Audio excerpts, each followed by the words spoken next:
I've come to realize that life and leadership lessons are practically everywhere.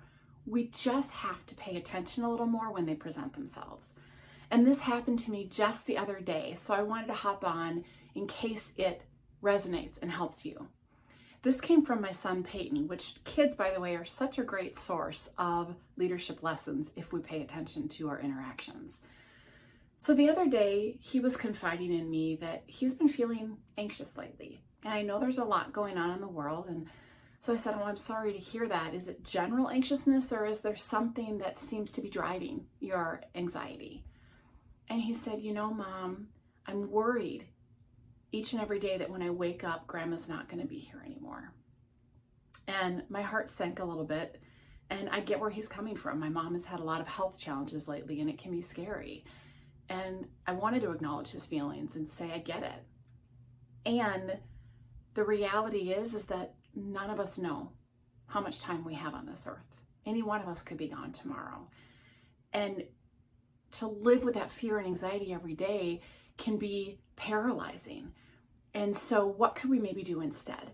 And so what we talked about was shifting from that fear and anxiety running our story to one of gratitude and focusing on the present. So I said, well, what if when that story pops up of, oh my gosh, what if Grandma isn't going to be here?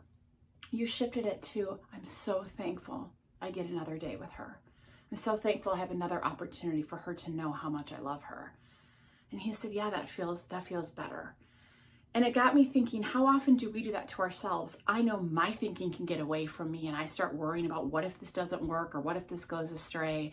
And I kind of catch myself, usually, not all the time, bring myself back and go, what do I know for sure? What do I know in this moment? What can I be grateful for?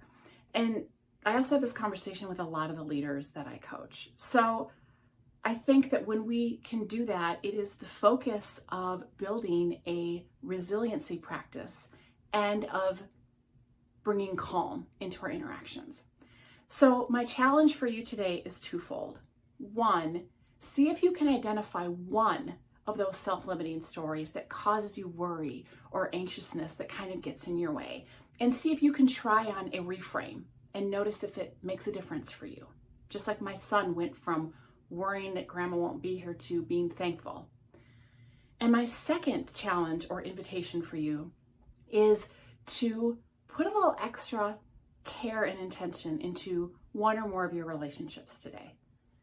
Give people the gift of your full presence and appreciation so that they know that they are valued by you.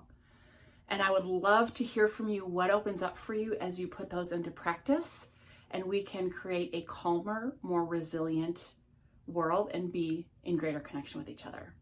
So I hope these help, and remember, no matter what, never ever let anyone dull your sparkle.